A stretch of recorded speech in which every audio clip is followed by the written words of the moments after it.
Hello दोस्तों, आज हम हीमोफीलिया पढ़ेंगे। ठीक है। हीमोफीलिया क्या है? एक लिंग संलग्न रोग है ना।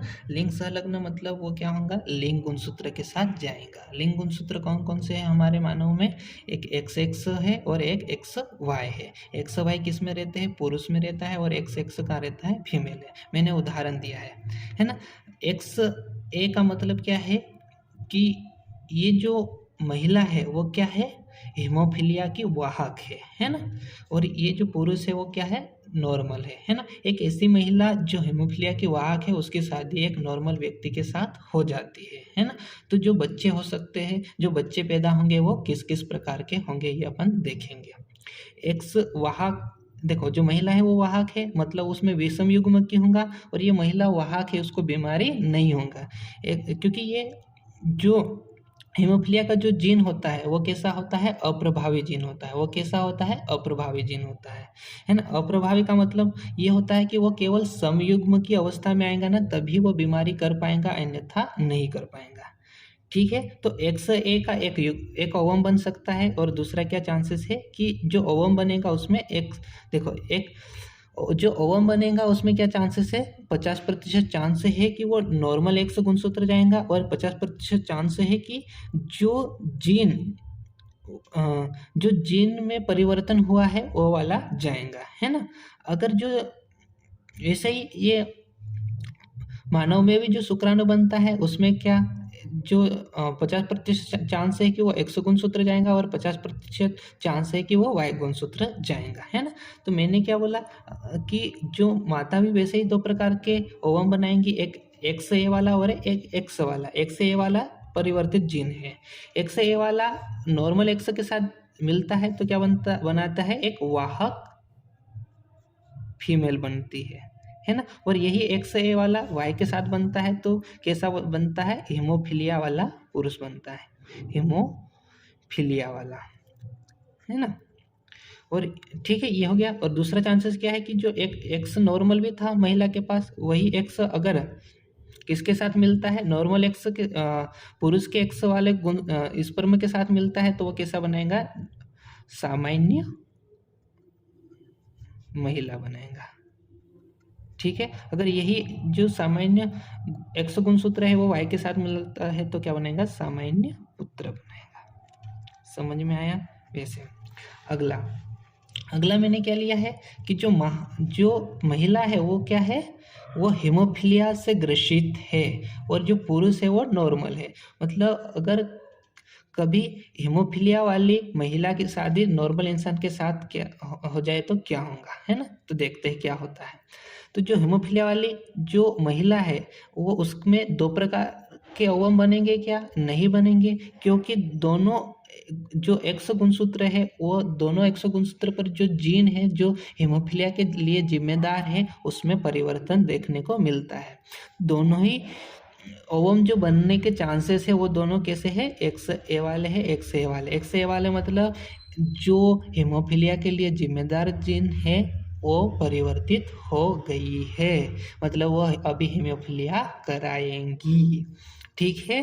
तो एक्स ए वाला ओवम किसके साथ मिला? एक्स स्पर्म वाले के साथ मिला तो क्या बनाया? एक वाहक महिला बनाया, है ना। वही एक्स ए वाला गुणसूत्र किसके साथ मिला? वाई के साथ मिला तो वो कैसे बनाया? हीमोफीलिया वाला पुरुष बना दिया। ठीक है, पी से पुरुष, है ना। वैसे ही ये एक्स ए वाला किसके साथ मिलता है? एक्स के साथ मिलता है तो वो क्या? वाहक बना देगा, फीमेल बना देगा, कैरियर बोलते हैं इंग्लिश में, है ना, कैरियर फीमेल। और वही एक्स ए वाला किसके साथ मिलेगा? वाई के साथ मिलेगा तो वो कैसा बना देगा? हीमोफीलिया वाला मेन बना देगा, है ना। अब ठीक है, इतना समझ में आ गया। अब मैं बताता हूँ हीमोफीलिया क्या होता है। हीमोफीलिया एक ऐसी बीमारी है जो किसी को थोड़ी सी भी चोट लग जाने पर भी खून का बहना बंद नहीं होता है। खून का बहना बंद क्यों नहीं होता है? क्योंकि खून को थक्का में जमाने वाला जो एंजाइम होता है, फाइब्रिनोजन, प्रोथ्रोम्बिन वगैरह, वो नहीं बनते हैं। वो क्यों नहीं बनते हैं? क्योंकि उसको जो बनाने वाले जीन में क्या हो जाता है? परिवर्तन हो जाता है। और ये जो जीन होती है वो कहाँ पर होती है? एक्स गुणसूत्र पर होती है, जो क्या कौन सा गुणसूत्र कहलाता है? लिंग का निर्धारण करने वाला गुणसूत्र कहलाता है।